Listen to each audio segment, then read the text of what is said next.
So, Green Gathering, it is absolutely brilliant to be here. And like Shane said, it's amazing to be in a room full of so many Green members and Green sympathisers, of course. And I do feel, being in the Green Party, it's like being part of this huge family of people. We've got so much in common. And I said this the other day, this is a leadership contest, but actually there is so much more that unites all of us involved in this contest than divides us. And I just think that is the key thing to remember, because it is by working together that we win elections as Greens. And, that's literally the strapline for Adrian and my campaign. Together we win. And that's not just because we're standing as a co-leadership, but it's because both of us know that the reason that we have been able to win multiple first past the post elections, both at local level and at national level in the super exciting general election last year, is by working together, by involving and engaging hundreds, thousands of people. We had a team of something like 400 people involved in my campaign in North Herefordshire last year. People, Greens from all over the place, came and supported us, but the core of it was mobilising and engaging people within the constituency with this sense that change is possible. Another sort of politics is possible. And that in itself is built on the shoulders of the giants of the Green movement and the Green political movement, who've been part of building the foundations of that for so many years.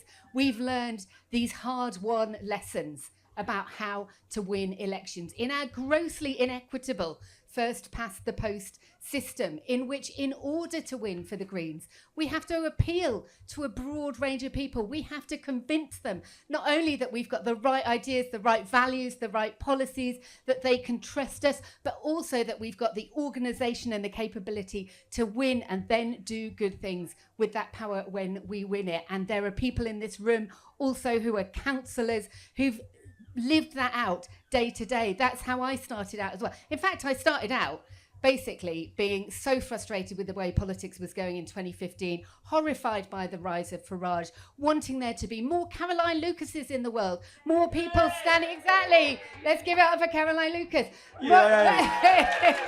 Absolutely. Talk about standing on the shoulders of giants. But I wanted there to be more people with those values, speaking out, making those values heard, and winning people over as a result. And honestly, every conversation that I have as a Green politician has been part of that. And it's been so heartwarming, frankly, because politics gives you this license to knock on people's doors that you've never spoken to before, to find the common ground. And politics has to be about finding the common ground, especially now when we're living in this time of horrific polarisation, where we're faced with the rise of the far right. We have to respond to that with connecting with people, with speaking out and showing how our values and our policies, our ideas can provide an answer to the problems they face. Because my goodness, Labour is not doing that. The disillusion that people feel with the failures of Labour over the last year, that's what's caused this gap in politics that Reform have driven into with their billionaire donors and their TV channel that spews out their ideas all the time. We don't have that, but what do we have? We have people like in this tent today. Working together is how we win. That's the leadership that Adrian and I have lived throughout our decades of involvement in the environmental movement. I've been an activist since I was a teenager, even though I've only been in the Green Party since I was 10 years ago. Adrian's been in for best part of 30 years. We know what we need to do to win elections, and it's bringing people together, not just those who already agree with us, not just those who respond to our most tub-thumping rhetoric, but those who are seeking desperately for a fresh approach to politics. That's the leadership that Adrian and I offer, and I warmly, along with speaking to Shane on his walkie-talkie, I warmly encourage you to cast your votes for us, which you can do right now. Thank you.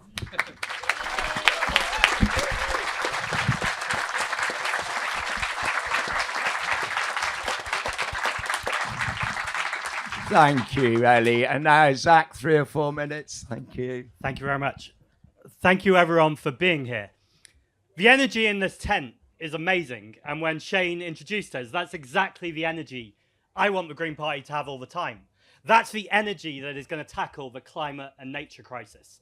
That's the energy when we turn up on picket lines and we know the only authentic response when workers ask for solidarity is to give it.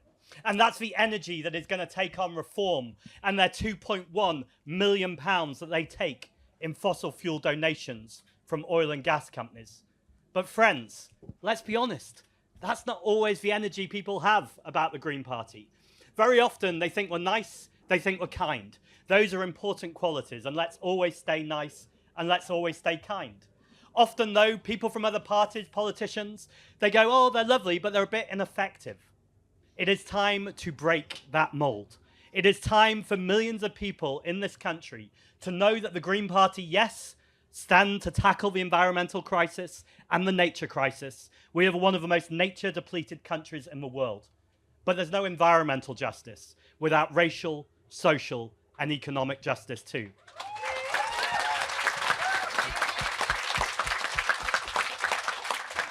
Now, I have to be honest with you, when I hear that there's people who are not in the Green Party yet, me and Ellie are going to battle it out, but my bigger battle is I want you joining the Green Party by the end of this conversation.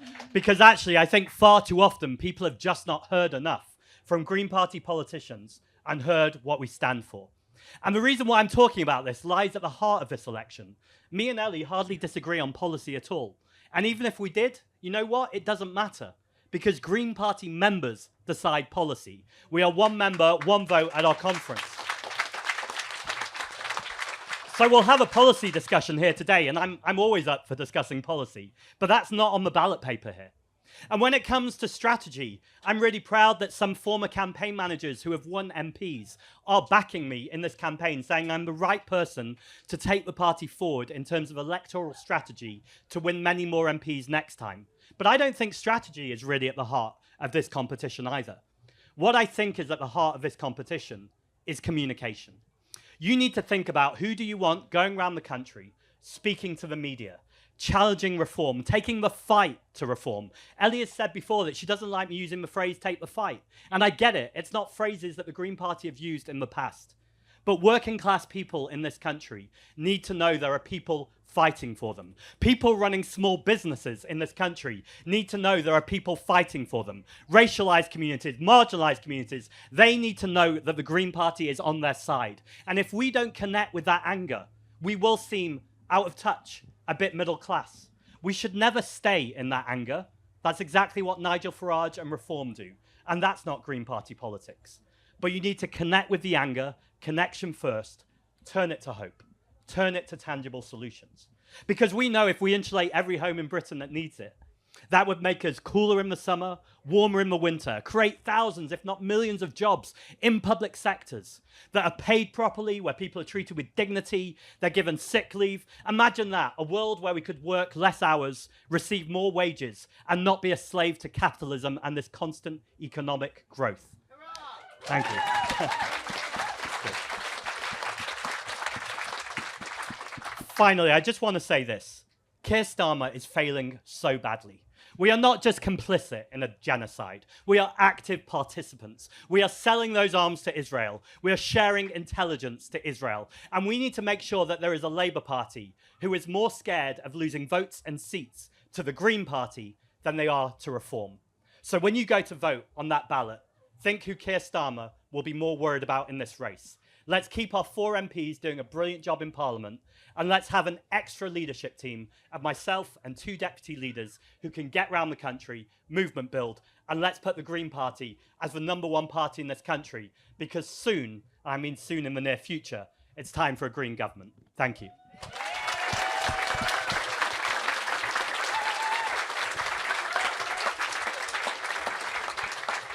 Right. Thank you both. Okay, so we're gonna have a quick fire questions now. Ellie, what's your favourite book? Shane warned me a couple of minutes ago that he was going to ask me about this, and initially mine went blank. To be honest, Grapes of Wrath really springs to mind. Actually, I like a bit of social realism in my books. Also, A Fine Balance by Hinton Mystery. Anyone know that book? Really fantastic. And a book that I've mentioned occasionally in some other hustings, and I just want to mention because it's so good, A Peregrine by Colin McCann. It's about Israel-Palestine, and it's really fantastic. Zach, what's your favourite book? I do want to tell the audience that politicians hate quick-fire questions more than anything. I don't know about Ellie, but these are the ones that catch you out. But anyway, my answer is The Magus by John Fowles. Okay. And what was the last present you gave somebody, Zach? The last birthday present, Christmas present. I actually gave a neighbour a plant the other day from me and my boyfriend just for helping us out with something. So, dull answer, but truthful. Ellie. And I'm really embarrassed because it was my oldest son's birthday quite recently, and I have no idea what I gave him. I honestly can't remember. Fiver and a pair of socks. Isn't that terrible? But I do remember. I carry in my wallet a little photograph of a present that I made for some really close friends many years ago. A patchwork quilt that I made with loads of bits of secondhand material and old bits of clothing, and I carry that with me actually because it reminds me of them and also of just the process of creativity. Lovely, lovely. Zach, what's your favourite album? Favourite musical album? Probably Erykah Badu, but I don't know how to say it. Baduzim. Yes. Yeah. We've got a fan down there. And Ellie, favourite album? Honestly, I don't know, but at the minute I'm listening to loads of Talisk, who a fantastic Scottish band who I saw. In fact, last time I saw you, Shane, at Glastonbury, it was the very last thing that I went to see at Glastonbury. Midday on a Sunday, I thought everybody would be knackered, and it was insane. Everybody was just absolutely jumping up and down. It was fabulous. Yeah. Next question. Zach, who is the person you wish had never been born? That's horrible. Well, you know, we all have political enemies, and assassination is really not the sort of question we should be asking. But you know, we're not assassinating them; they're just not being born. Let's be very clear about that. Been born. I absolutely do not want to assassinate Nigel Farage, but I am very pleased that he wasn't born. I would have been pleased if he hadn't been born. Ellie. The people that immediately come to mind are the men who've been responsible for genocides over the last century and more, and there are so many of them, it would be kind of wrong to pick one. Okay. Can we have nicer questions? It's got a bit dark. Okay, last question. Tell us about your first arrest, Zach. Mine was... Great question. 2018, I was one of the first people to be arrested with Extinction Rebellion. Before you give me too much love, I have to say I wasn't planning on being arrested. And in fact, when there was kind of the trainings about what to do when you were getting arrested, I can see Fergal's here because he was there with me. I was like, I don't need to go to those. I'm not getting arrested. I'm just going to sing some songs and have some nice time. And got carried away and got arrested. So, my first arrest was in 1996, something like that. I was blockading an arms fair in Farnborough, which was actually my hometown. I had a bit of a record of activism with Campaign Against the Arms Trade. Then my probably most famous arrest is when I was arrested defending XR's right to protest in Trafalgar Square in late 2019. When I didn't plan to go and get arrested, but I did go and ask the police why on earth they were clearing a 10-mile radius in London of all protest and what on earth gave them the justification of doing that. And I was arrested for asking those questions. It was an arrest that we then challenged in the High Court, and it was found to be unlawful. Yeah. Brilliant. Quick straw poll in the audience. Hands up if you've been arrested. Look at that. Pretty much equivalent to the number of Green Party members. Yes, we're getting somewhere. A den of criminality. Direct action works. Okay, let's move on. Green Party. You know, in many ways, Green Party is in an excellent position at the moment. But there is a lot of disquiet in the party around the disciplinary process. Okay? There's no glossing over the fact, you know, we have 35 Green Party women who have been expelled or suspended through this quite murky disciplinary process. We know there's been quite a lot of people who've resigned from the party as a result of it. Darren Johnson, 16 years, London Assembly member, founder of the Green Party LGP group. Eric Walker, Green Party seniors, D-Day veteran, 100 years old, has been expelled. So the question is not so much about the gender issue, it's about how we deal with disagreements. Because, like many parties, we're fairly broad, and there are differing views, and there are debates, and policy moves on.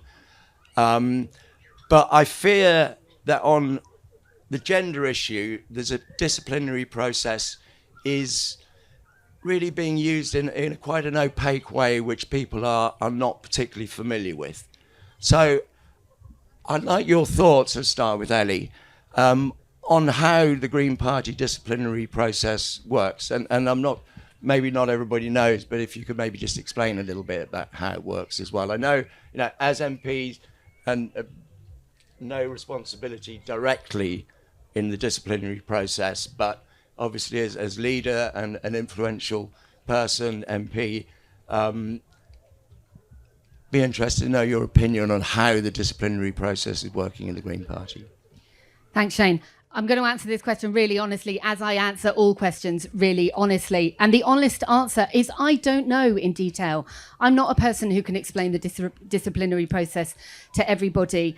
I got involved in the Green Party more than 10 years ago. And at that time, shortly after that time, and I first stood for election, didn't get elected locally, I thought, let me help the party out in other ways. And I actually joined Green Party Regional Council. I spent 18 months serving on Green Party Regional Council. And so at that time, I had a little bit more of an understanding and an oversight about what was going on in those areas. But that was more than 8 years ago.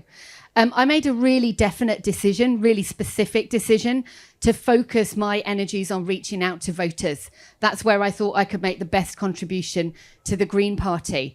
And while I've been aware that there have been things going on and conflicts and concern over decision making, I haven't got involved. Partly because, basically because it's not my role. Partly because I have been fully occupied in reaching out to voters, and within a party you've got to trust that other people are working on things. That hasn't been my role.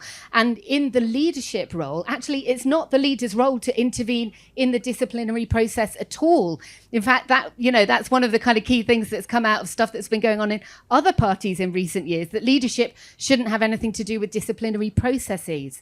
So I've actively stayed away from getting involved in these internal conflicts because I've wanted to spend my energy on reaching out to voters. However, I recognise that if elected as leader, I will be drawn into all sorts of meetings about things that I don't know about. Zack's probably got much more insight into this stuff, having been a deputy leader. As an MP candidate and an MP, it's been separate from what I've been focusing on. On the kind of the broader thing that you talked about, I've just remembered I'm supposed to be standing up. Do you want me to stand up again? Yeah. Sorry. We got lulled into the short questions. On that kind of broader question about having conversations about areas where people disagree. So we've got to be able to have conversations about all sorts of areas where people disagree. And we've got to be really clear where things are something that's perfectly legitimate to disagree with, and where there are cases of harassment or intimidation or discrimination or whatever, which are completely beyond the pale and absolutely should be subject to a disciplinary process. I honestly don't know enough about any specific cases to comment on what's happening, but I recognise that there's disquiet within the party, and I'd like to help contribute to addressing that if I'm elected as leader. Great, thank you. Zack. Thank you very much. I suppose I've got three parts to the answer. The first part is an avoidance of a question, but the second and third part answers the question. The avoidance of a question are for the people in the room who haven't come across the Green Party before. I just want to make it clear that we exist to tackle the climate and nature crisis. to tackle the far right, inequality in our society, protect the NHS, and lower bills. So I'm asked constantly about these kind of questions on national TV. I was on Jeremy Vine the other day. He said to me, "What is a woman?" I answered it directly. He then said again, "What is a woman?" And then I said, "I want to talk to you about the NHS and inequality, because trans women and cis women both need a society that has equality at the heart of it." In the third question, he then said to me, "Why do you keep going on about this trans stuff?" I was like, "You're the one who's just asked me 3 or 4 questions about it." So that's all I want to say. I'm going to answer the question, but I do want to say that as a Green Party, I know people did not join the Green Party to get involved with the disciplinary process or get caught in these kind of endless discussions about this thing. So I think we do need to be really clear about what our lines are, and that's what I'm about to get into now. But I want to point out the reason why we need to be clear is to get on with the stuff that unifies us and the actual problems, which is taking the fight to reform and challenging this Labour government. The second thing I want to say is, I joked before about your question being dark about who do you wish had never been born. And I was joking, but it felt jarring for the Green Party, because I agree with what Ellie just said. We need to have conversations in the party. We approach things with compassion, with the idea of conflict resolution. I don't know if today we're going to have conversations about foreign policy, but very often that's where our foreign policy starts. How do we look to work with people we disagree with, even people that can be classed our bitter enemies? But how do actually, when we get round the table, facilitated and mediated, how do we find new solutions? And we are a broad church, but even broad churches have walls. And when I said this the other day, an article quoted me saying it and said, "Should we not be building bridges and not walls?" And I want to build bridges with people who care about people's human rights, with people who want to tackle the climate crisis. But there are people that I have seen who misgender people purposefully. Now, if you do it accidentally, I've done that before. That's a totally different thing. But if you were doing it repeatedly, that is harassment. And as a gay man who grew up under Section 28, I've experienced what it's like to feel like you're othered, like your school can't even talk about the things that you're experiencing, the things you're feeling. And I have no doubt that there has been a long campaign by right-wing media in this country and in America, where there is evidence now that fossil fuel companies have been funding part of the gender critical movement to propagate these narratives, to create difficulties. And I think we need to stand with our LGBT community.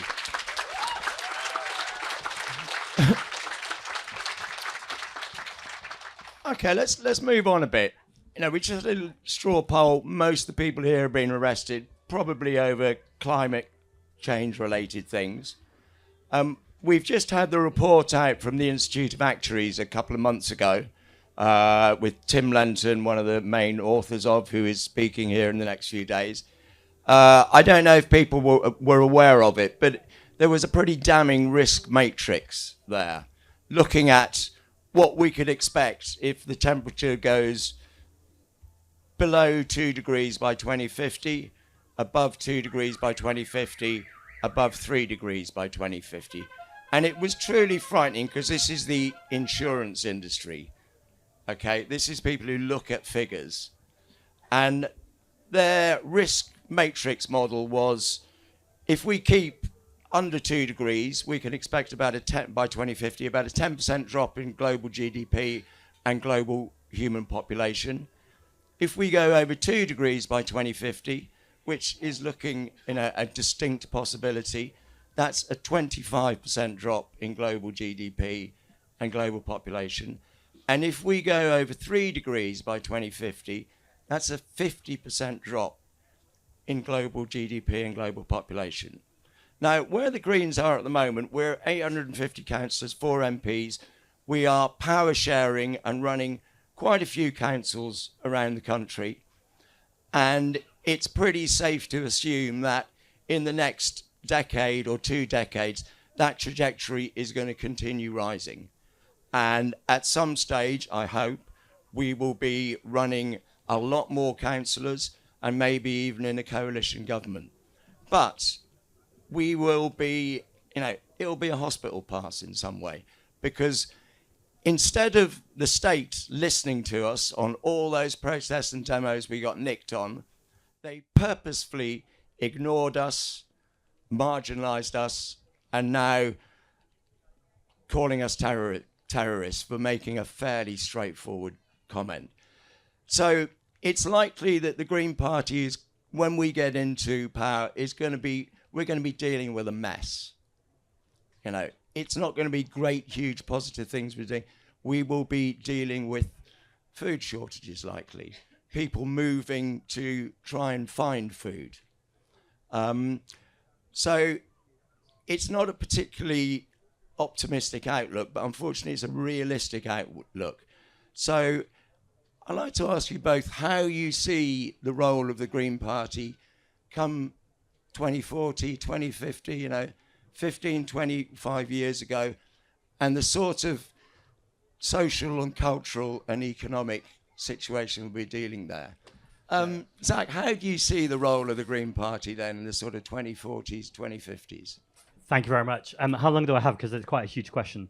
Was it still 3 minutes? I think sort of 2 or 3 minutes. Okay, yeah, no, I can definitely do that. So this is the central question. I talk about all of these other things around social justice, environmental justice, and racial justice. We also know if we don't have a planet, if we don't have nature, everything hangs off nature. And if we lose our planet, we lose everything.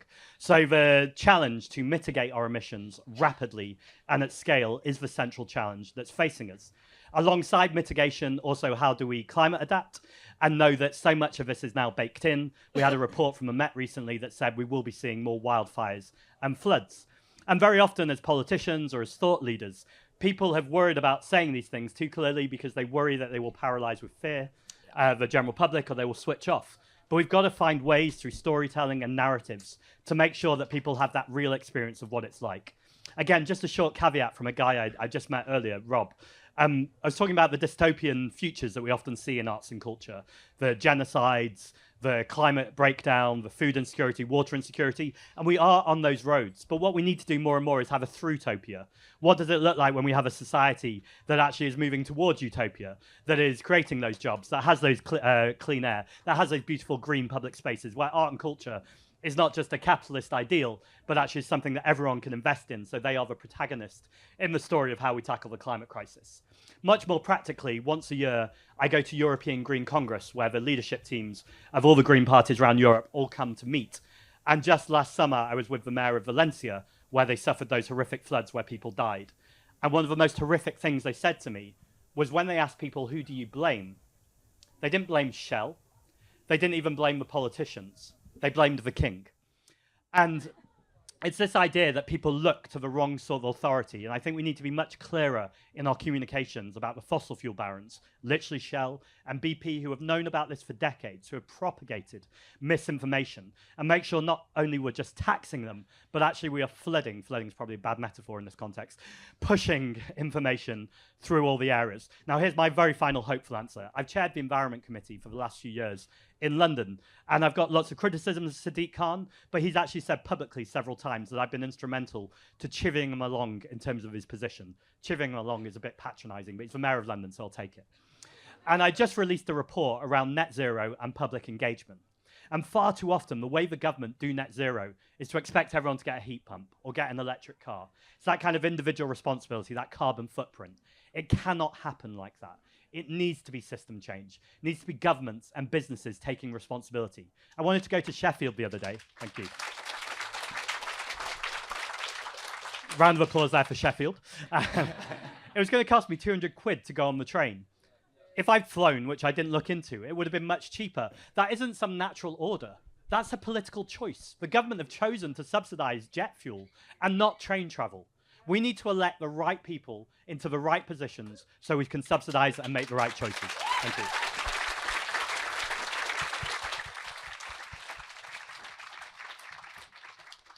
Thank you. I'll pick up that last sentence. We need to elect the right people into the right places so that we can make the right decisions. That is what the Green Party is for. We are all about winning elections. That's why I am so focused on this.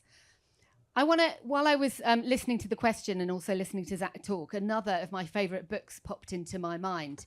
It's called Bury the Chains by Adam Hochschild. Anybody read it? It's the story of the campaign to abolish the slave trade. And it's really interesting because it starts off by pointing out that at the time that the campaign in the UK to abolish the slave trade started, I won't try and remember the dates, I won't get them right, but at that time, about 3/4 of the world population was living in conditions broadly equivalent to slavery, working as serfs in what's now Russia, working in conditions of almost no freedom in all sorts of environments. And slavery was completely condoned by the state religion in the UK, by Christianity. And yet the campaign caught fire. In fact, the campaign caught fire incredibly quickly. Within just a few years, workers across the country, workers for whom their sole treat in the week almost was to have sugar in their tea, they were boycotting sugar in order to support the campaign. The word was spreading like wildfire, people travelling on horseback around the country. But then the campaign didn't get anywhere in Parliament. It died down a little bit, but it came back again a couple of decades later, maybe even less than that. It went in waves, but it won eventually. And it won by amplifying the voices of those who were suffering most through the slave trade. And I think that that is a really powerful story, because it reminds us that unthinkable change seems unthinkable until it happens. Things can seem totally baked into the way that a society works, and within a few short years, they can be overturned to become a new normal. And that's what we're looking at now. That's where we are at the moment. That's where we have to be in order to tackle those risks that you were talking about there, Shane, the risks that the actuaries are identifying. And those changes, we can see them. Sometimes we can see them rising up with the school strikes for climate movement, for example. So inspiring. Sometimes they die down, but they are all part of this growing movement. And that's what the Green Party is part of. When I joined the Green Party 10 years ago in Herefordshire, nobody would have believed we'd have a Green MP in North Herefordshire. Even a year before the election, almost nobody believed we would have a Green MP in North Herefordshire. A small number of us knew that we needed hundreds of volunteers, £100,000 in order to run this campaign. We believed we could do it. We mobilised together. We did it. And people were so overjoyed by that, not just Green members and supporters, but people in the constituency too. I know we can do that across the country, across the whole country. We do it by learning the lessons we have already learned from our campaigning, because come the next election, the next general election, we need to have far more Green MPs. We could be holding the balance of power. We could be pushing forward that urgent climate action, that total change in our electoral system that we should have, so that one vote is counted as equally as the next vote. We want the investment, the taxing of wealth fairly, so that we can invest in our public services that everybody depends on. That's what winning elections for the Greens means. And we do that by building on the lessons that we've already learned in a transformational way. Thank you.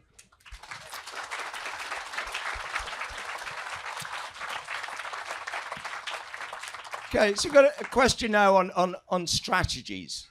Looking at how struggles throughout history have developed. Okay, and you know, I refer to the civil rights movement in the States, the quote from Martin Luther King and from John F. Kennedy, very similar, saying, if you make peaceful protest impossible, you make violent protest inevitable. Okay, and we've seen that with numerous struggles. You know, in South Africa against apartheid, the ANC initially was an entirely peaceful movement. But after Sharpeville in 1962, when the South African police just shot loads and loads of people, the ANC decided they couldn't responsibly ask people to go and peacefully demonstrate it. And so they formed up Umkhonto we Sizwe, which wasn't a violent organisation in terms of violence against people, but it was about unaccountable sabotage of the South African infrastructure. And that, along with divestment,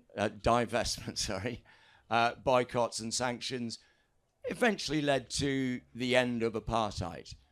We saw similar sort of things with the suffragettes. When things didn't come through peaceful protest, a lot of windows got broken, an awful lot of windows got broken, which obviously gets airbrushed out a little bit. The Green Party's, as part of our manifesto, we are obviously supportive of peaceful direct action. And we have been involved in it ourselves. My question really is on the climate struggle. not quite how long can we hold the line, and this is not what the Green Party should be doing, but it's more how do you think the struggle is going to develop? Because we're seeing a situation at the moment where if you walk down the road slowly, you can get jailed for a few years. If you're on a Zoom call talking about it, you can get jailed for 4 years. And so we've seen, are people familiar with the tire extinguishers? Yeah, which is the sort of acceptable face of sabotage, if you like. You get a lentil, you put it in a tyre, and then put the tyre plug back on, and the tyre slowly deflates, and you put a sticker on saying it's not you, it's your car, take climate seriously, this sort of thing. We've seen Stop the System, a new group who are looking at unaccountable sabotage, optical cables to insurance companies, this sort of thing. So my question really to you is not so much specifically from a Green Party point of view, but how the climate movement is going to go. Do you see it following that same sort of pattern as the struggle in South Africa, civil rights, suffragettes, this sort of thing? Me first, presumably. Yeah. I mean, every protest movement, I think, has its own unique trajectory, but there are certainly patterns that can be learned from. I think there's an interesting thing about the example that you just gave. I feel really uncomfortable hearing about that, actually, tire extinguishers, because that's about activism targeting individuals who are themselves caught up within systems. Maybe they've got to have a car because they live in a rural area. They can't get around. There's no public transport. Our activism should be about tackling the system. When I got arrested for defending Extinction Rebellion's right to protest, and I was on telly quite a lot during the week following then, and it was at a time where there had been some XR activists who were standing on the roof of a tube train and blocking people from getting to work. In my view, that's completely counterproductive. So I think we've got to be really clear about what's effective activism, strategic about thinking about who are our targets, what is it that we are trying to achieve. Because yes, we have to tackle the system. We have to oppose systems that force people into damaging, socially damaging, environmentally damaging, economically damaging ways of doing things. And we have to show a vision of how things can be better. And we do have to bring people along with us. That's what the School Strikes for Climate did, that amazingly. I mean, what an example of an individual leading with such courage, such commitment, and mobilizing huge numbers of people, and effectively their parents too, bringing people together. I think we've got to be really strategic and thoughtful about what activism is most effective. For me personally, I wouldn't dare to predict what's going to happen with a movement as a whole, because I think of the environmental movement as an ecosystem. I've used this analogy sometime of it being like a garden or something. When I was a cabinet member in my local council, people would sometimes say to me, oh, but there's this project, but, I'm a bit worried that it might kind of duplicate another project. And actually, in an ecosystem, there is space for lots of different ways of doing things, lots of different ways of achieving the change that we want to achieve. And cross-fertilization, taking energy from each other. So as an MEP, lots of green MEPs got elected, connecting partly with the huge uplift in environmental concern in 2019. I'm coming to an end. My point is that these things connect together. But the Green Party has a really specific role. The Green Party's role is to take that energy of protest, that passion, into the halls of power, the council chambers, Westminster, the London Assembly, the Welsh Assembly. To do that, we have to get elected, and to get elected, we have to win a plurality of votes. We have to appeal widely to people who share our convictions that a better world is possible and who trust us to work in the interests of everybody. Thank you. I should just say, as a point of information, the tire extinguishers target Chelsea tractors, 4x4s, status symbols in urban areas, not. So I'm going to have to ask you to be a bit quick because we are running. Okay, I'll be briefer. So before I was a politician, I was a community theatre actor. I used to do something called Theatre of the Oppressed, which is where you go into communities. I was often doing it with homeless people or migrants, and you work with people to help them develop their stories through drama and theatre to create more powerful stories that can connect with other communities. So when I hear this question, I don't think it's just either the climate movement or the Green Party. I think we've both got the same problem. which is we need more powerful stories that connect to people's everyday lives, where they go, I see the problem in that story, and I see how I can help in that story. Now, the parallel I would give is Palestine. I've been really proud, even as a Jewish politician, or not in spite of being a Jewish politician, because I'm a Jewish politician. Because when I learned that never again for one group of people should mean never again for everybody. So I've been, thank you. So I've been proud to speak at nearly every single National Palestinian Solidarity Campaign demonstration. I was really proud to be a keynote speaker last month, along with Palestinian speakers, around boycott, divestment, and sanctions. I'm so proud of the work Ellie's been doing in Parliament to hold David Lammy's feet to the fire and keep asking him questions.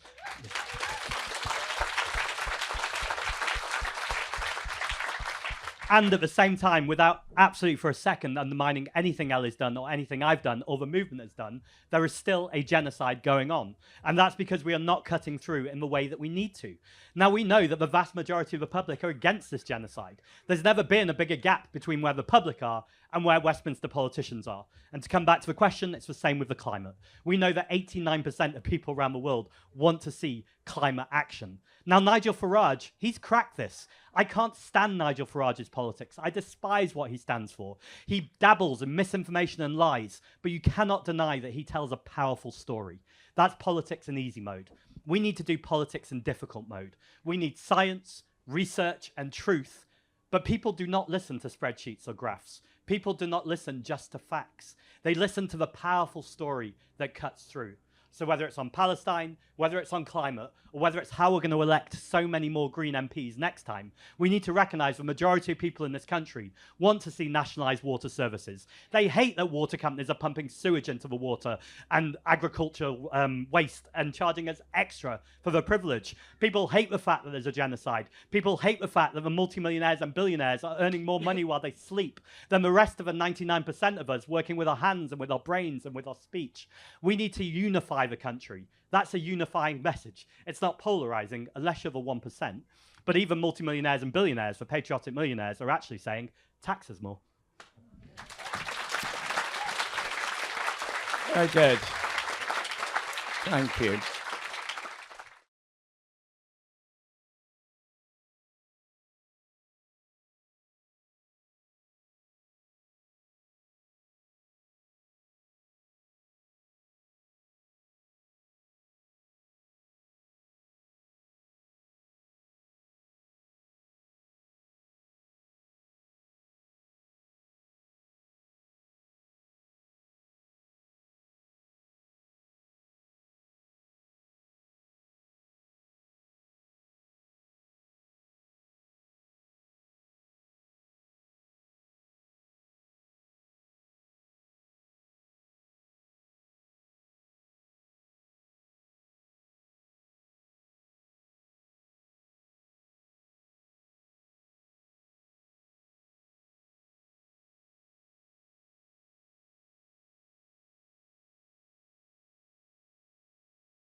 Okay, we've got a Green Party conference coming up, and as has become clear, leaders don't make policies, members do.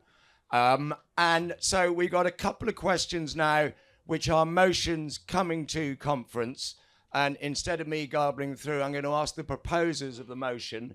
First of all, a question on NATO from Dr. Paul Ingram's here, and then Rosa, if the microphone could go to Sarah with a question on replacing the House of Lords with the House of Citizens. So if you could, there's a mic there. Yeah. Just a very quick outline, and then I'm interested in your comments as members, not as leadership candidates, just as your members. Give us an indication how you might be voting on conference on these pretty major and I think fascinating, exciting motions. Paul. Yeah, thank you, Shane. So I shall be proposing a motion to Green Party conference to reverse the decision made in 2023.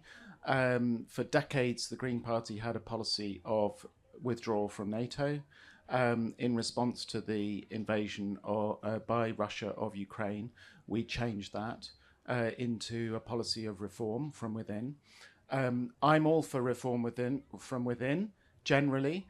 I've probably conducted more workshops inside NATO headquarters than any other Green Party member. I have gone to Russia and talked quite recently to a number of people, including the Deputy Foreign Minister. I think engagement is really important, however we think of the people that we're engaging with. But the Green Party needs to be clear about where it comes from. So my questions are, if my motion gets passed, how will you, as the principal speakers, because that's the phrase that I still use for the leaderships, how will the principal speakers justify the motion and the position after the amendment is passed? You. And how will you justify the policy if the motion is not passed? And it would be great if you both answered the first question first and then the second question. Would it be okay to take the other question as well, because we're running out of time, then you can answer both together? Yes, Sarah Lunn, we're going to take both questions. I'm afraid we are running very tight, so... Okay, my motion is to abolish the House of Lords. It's undemocratic, unelected and untrusted. And we replace it with a House of the People, which is effectively a citizens' assembly, because voting and democracy has been captured and we need to find a pathway out of that capture. So I suppose my question to you both is, how will you explain why citizens' assemblies, deliberative democracy and the way of picking people by sortition is actually a form of democracy that we should embrace and brings huge benefits? Oh, and vote for my motion. 8A50. I need loads of votes for it in the People's Ballot. Thank you. I think Zack to start with. Thank you very much. First of all, thank you, Paul and Sarah. This is the very best of the Green Party, where people come up with ideas and then we have democratic debates. And I really like the phrasing of the question, that it's not up to us as leaders to decide. It's up to us as members to listen to the debate on the conference floor and then decide how to vote. However, that would be a cop-out. So I'll tell you where my opinion is right now, with the caveat I do want to listen to the debate from members. I was going to say famously, that might be self-important, but the media have noticed during this leadership election that I am not a fan of NATO. I think that the idea of reforming it is unrealistic. So actually, I would turn the question round and say I've struggled a little bit more as deputy leader when I'm asked about our NATO position to explain how I think we can reform NATO when Donald Trump is in the White House. 60 to 80% of military is sold from America to other countries. America has a huge say over the decisions that are made around the rest of the world. This is the same Donald Trump that is threatening to annex Greenland, one of our NATO allies. So if you're someone who supports NATO unconditionally, I think there's a much trickier question about how do you balance that with the fact that one of our supposed allies is also threatening another ally.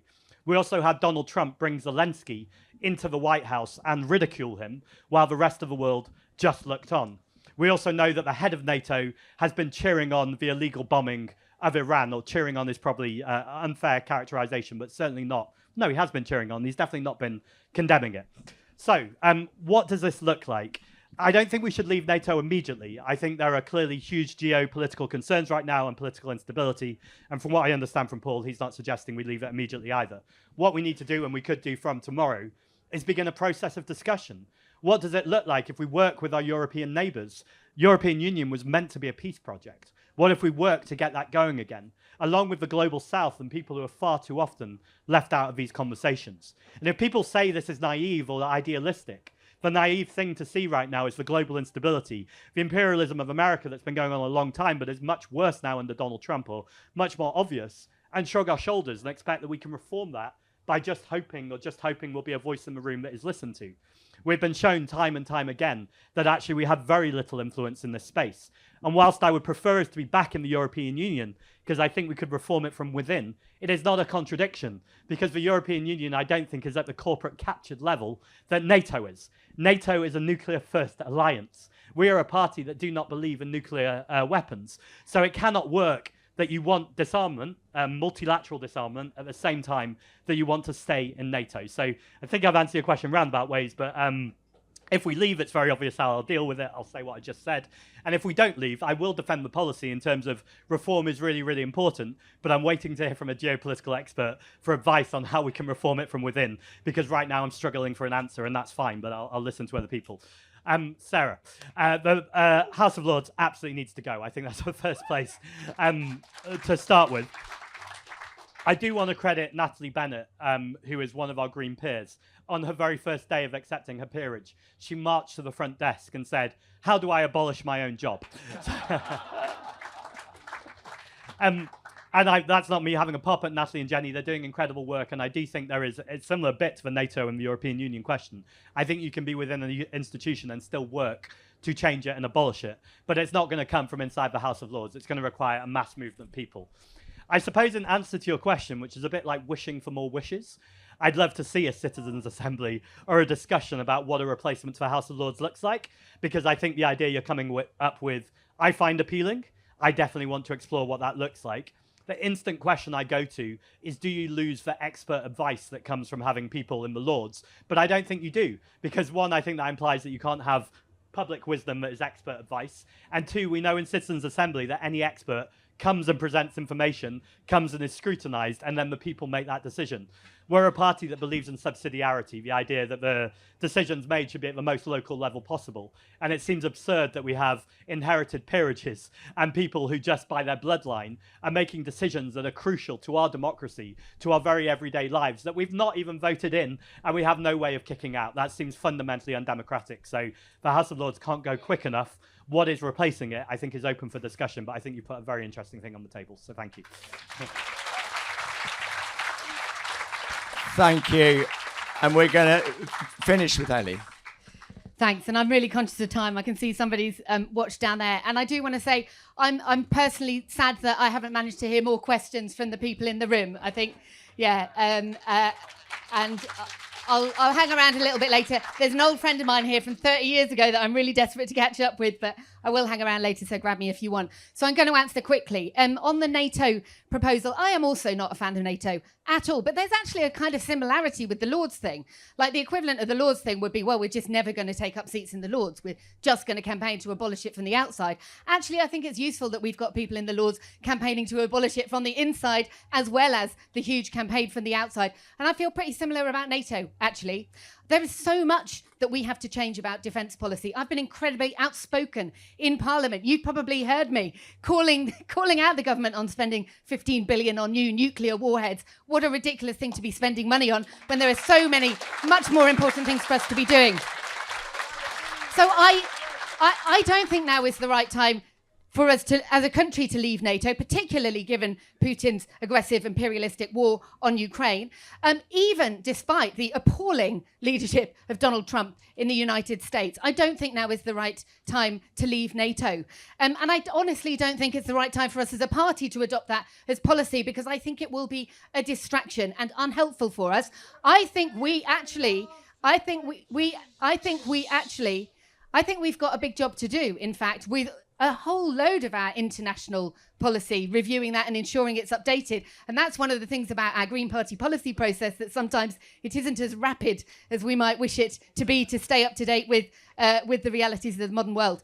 On abolishing the House of Lords, absolutely. I have been fully in support of getting rid of the House of Lords from the year dot, as long as I can remember. And I'm a big supporter of citizens' assemblies as well. In fact, I set up, as a councillor, a cabinet member, I set up the first Herefordshire Citizens Climate Assembly. And that came up with a brilliant kind of vision, a really engaging vision. It's a citizens' assembly. People from across the whole swathe of the local population, including climate deniers, came up with these brilliant, really strongly supported recommendations. I managed to get money allocated from the council to implement them. So it's a really, really useful thing. So that work actually helps to guide Herefordshire Council policy and action since then. I'm hugely in support of use of citizens' assemblies more. The motion, as I have read it, doesn't actually address the most fundamental problem with our democracy, which is that we do not have a proportional system. We need an electoral system where every single person's vote counts equally. And so for me, that's, that is the aspect of our policy that is top priority for me, to reform our political system, our chambers, so that we have that egalitarian political system, and we can use citizens' assemblies in addition to engage more people in politics, because the more people get involved, the quicker we are going to change politics for the better. Thank you. Yay.